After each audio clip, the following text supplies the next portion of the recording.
Hi, welcome and thanks for watching and subscribing. So now we will compute this isometric drawing using formula takeoff 90 degrees.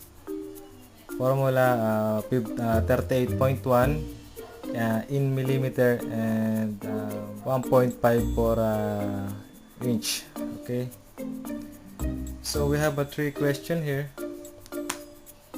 and we have a dimension, we have a elevation, and this is the question mark here, finding the spool. And also I will bend this one. I will bend it. So this one, what is this? We have a gate bulb here, and we have a cup here. This one is cup. This one is cup. This one is a gate bulb, and this is the drain. This is the drain,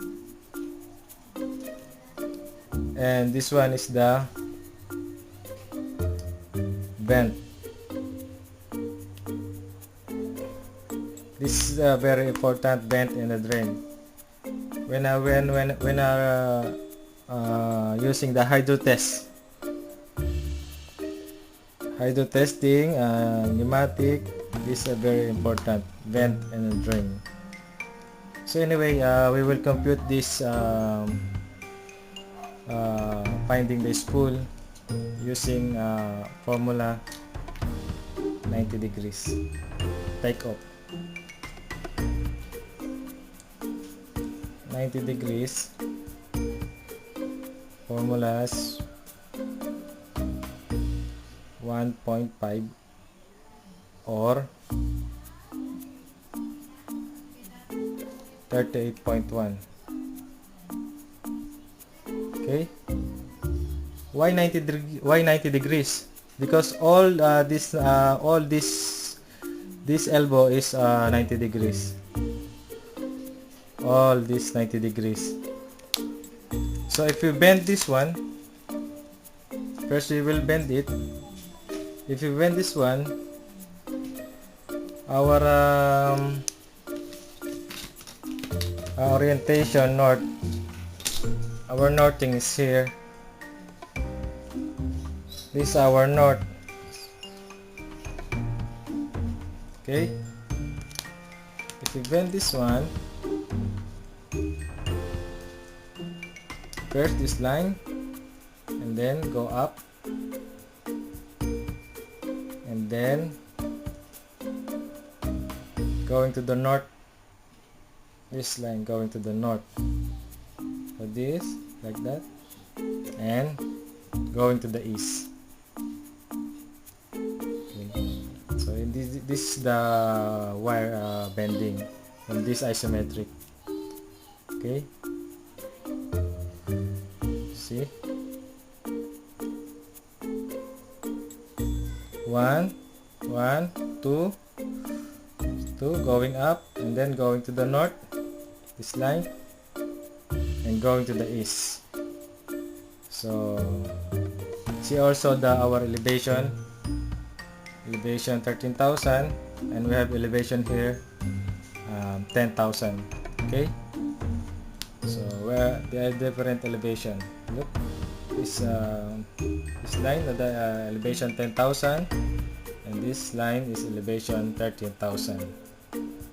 Okay, so going to the east, up, north, and east again. Why? This is our orientation. East, west, and south. Okay, so next we will go to the next level from this formula 90 degrees takeoff. First we will get the takeoff this 90 degrees elbow. Okay, so how you find the takeoff? So first we will put the what size of this pipe. We will put this size of pipe is like for example is 8-inch diameter of pipe.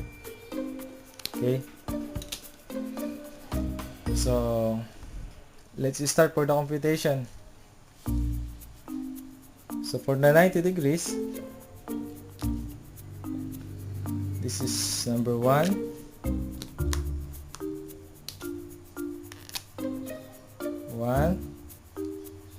2 question and 3 question. Okay, so let's compute for the take up for this 90 degrees elbow. Okay, so for the 90 degrees elbow, we will multiply it this 8-inch to this formula 90 degrees. We will use this one 1.5-inch, and you can also use this 38.1, but our given is millimeter.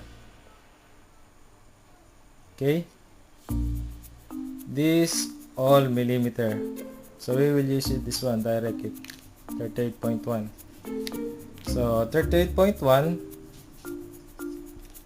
multiply it to 8-inch. Okay, so 38.1 multiply it to 8 twice, so 304.8. Our answer here is 304.8. so this is our take-up.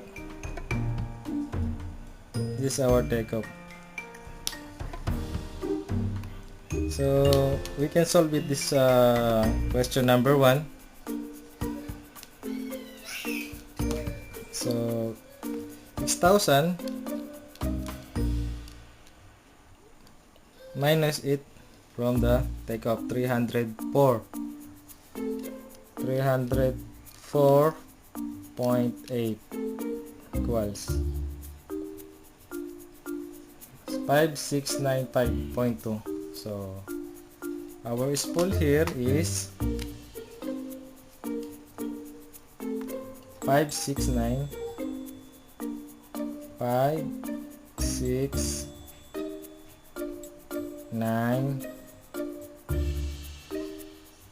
5.2. Okay, so number 1 is done. Check. Next, number 2.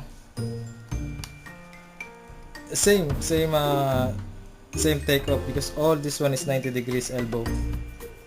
Okay, but we in question number 2 we have there are 2 elbow. So this 304.8 multiply it to 2, because we have 2 elbow here. Okay, so 304.8 multiply 2 equals 609.6. 609.6. Okay, so we can solve it this one to question number 2. So they are 15 1,500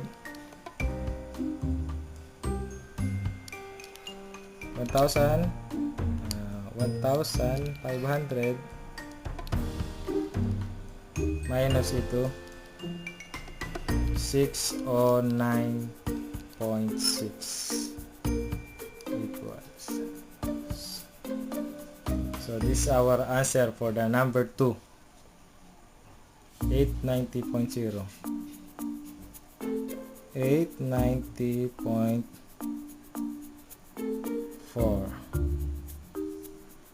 Okay, number 2 is done.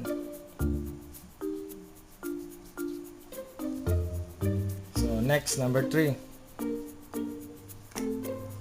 So same. 2 elbow. So this I will use the take of 609. Minus ito 3,500. 3,500